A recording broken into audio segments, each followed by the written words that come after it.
భారతీయ ఛానల్కి స్వాగతం. జై శ్రీరామ్, హర హర మహాదేవ్. మా కంటెంట్ నచ్చినట్టయితే లైక్ చేయండి, షేర్ చేయండి.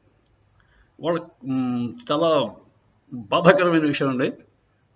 అంటే నాకు చాలా కోపం వచ్చింది. యాక్చువల్లీ నేషనలిస్ట్ హబ్ రాజు గారు ఎక్సలెంట్ గై అండి, చాలా బాగా చెప్తారు. ఆయన ఆ నేషనలిస్ట్ హబ్ ఛానలే చాలా మంచి ఛానల్. సాయి గారు కూడా చాలా బాగా చెప్తారు, అన్ని మంచి విషయాలు చెప్తారు. కాకపోతే ఈ వెస్ట్ బెంగాల్లో జరుగుతున్న ఆడవాళ్ళ మీద అరాచకాల గురించి ఒక డిస్కషన్ పెట్టారండి రాజుగారు. అది నాకు నచ్చలేదండి.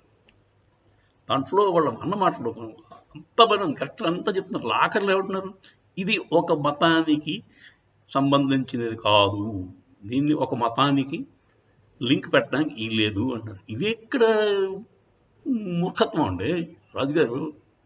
ఏంటి, ఎందుకు ఇంత భయపడుతున్నారు? మీరు ఏమైనా ఎలక్షన్ కంటెస్ట్ చేస్తా అనుకుంటారా ఓల్డ్ సిటీలో? లేకపోతే సర్పంచ్ చూడడానికి భయమా? ఇది పిరిగితనంతో కూడిన వచ్చిన స్టేట్మెంటా, లేక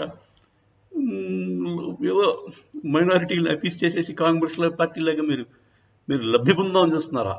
ఏంటి సార్ మీకు పోయేది వచ్చేది? చాలా నాకు నిజంగా చాలా కోపం వస్తుందండి. మీ ఫ్యాన్ అండి నేను. మీ ఛానల్ కూడా నాకు చాలా ఇష్టం. కానీ ఇలాంటి అబద్ధాలు చెప్పండి. హిందువులు అబద్ధాలు చెప్తారు, హిందువులు మూర్ఖులు, దుర్మార్గులు, క్రూరులు అని రాహుల్ గాంధీ చెప్పాడు కదా, అది నిజమనిపిస్తుంది నాకు. మనం అబద్ధం ఎందుకు చెప్తామండి? ఒక మతానికి కాకపోతే ఇంకే మతానికి అండి అది? ఓల్డ్ సిటీలో భవానీ నగర్ నుంచి ఆయన పారిపోయి వచ్చాడు పాపం. మీ ఆ ప్యానల్లో ఉన్న కథనం భవానీ నగర్లో వాడు చిన్నప్పుడు ఒక బ్రాహ్మణ కుటుంబాన్ని క్రూరంగా చంపేస్తే అందరూ చూసి భయపడి పారిపోయి వచ్చారు. అది ఒక మతానికి సంబంధించింది కాదా? మీకు ఎలా అనిపించింది నాకు? అది మతానికి దాన్ని లింక్ పెట్టడానికి వీల్లేదు అంటున్నారు. ఇదేంటండి ఇది? సరే, ఆ మతానికి లింక్ ఎట్టకండి, హిందువులు లింక్ ఎడదామా? హిందువులే అంటే రాహుల్ గాంధీ చెప్పినట్టు హిందువులు క్రూరులు, హిందువులు అబద్ధాలు చెప్తారు, హిందువులేమో అందుచేత హిందువులే పారిపోయి వచ్చేసారు. అలా అందం అయితే ఇంత క్లారిటీ లేకపోవడం ఏంటండి? మీరు కనపడుతుంది కదా వెస్ట్ బెంగాల్లో ప్రాబ్లం ఏమిటి? ముస్లిం ప్రాబ్లం అది. It is a Muslim problem. You cannot say ఇది తాలిబాన్ అయిపోతుందని మీరే అంటున్నారు కదా. తాలిబాన్ ఎందుకు అయిందండి? ముస్లిమ్స్ వల్ల అయిందండి, హిందువులు అయిందా? ఇంత ఆఖరి అంతా చెప్తారు, ఆఖరి దీని ఒక మతానికి సంబంధించింది కాదు అంటారు. ఏంటండి ఇది? ఎందుకు అంటున్నారు? ఎవరిని మోసం చేద్దాం అనుకుంటారు? మిమ్మల్ని మీరు మోసం చేసుకుంటున్నారా? హిందువులు ఎప్పుడైతే క్లారిటీగా ఆలోచించడం మానేశారో అప్పుడే మన పతనం స్టార్ట్ అయిందండి. చూడండి, ఉన్నట్టు చూడండి, ఉన్నదాన్ని ఉన్నట్టు చెప్పగలడానికి కూడా భయపడకండి. జరిగినట్టు చెప్పండి. అంతకంటే నేను చెప్పలేను సార్, నాకు చాలా కోపంగా ఉంది.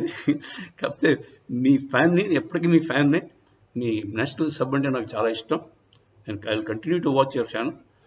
బట్ సార్ ప్లీజ్, మీరు కూడా ఇలాగా మొహమాటాలు అది పెట్టకండి. అవసరం లేదండి. మనకేమిటి, మనం ఎలక్షన్ కొడుతున్నావా? ఉన్నట్టు చెప్దామండి. ఇస్లాంలో ఉంది సార్ తేడా.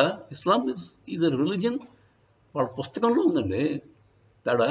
Wherever they are in the world they create problems. మనకే కాదు, అది ప్రపంచం అందరూ చూడాల్సిన అవసరం ఉంది.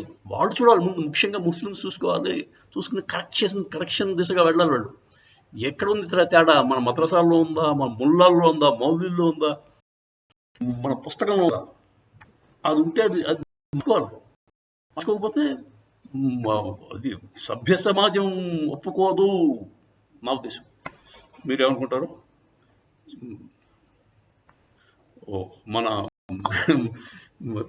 ఎవరైతే వాచ్ చేశారో నేను కరెక్టా కాదా కొంచెం చెప్పండి సార్. రాజుగారికి కూడా చెప్పండి. జై శ్రీరామ్, హర హర మహాదేవ్.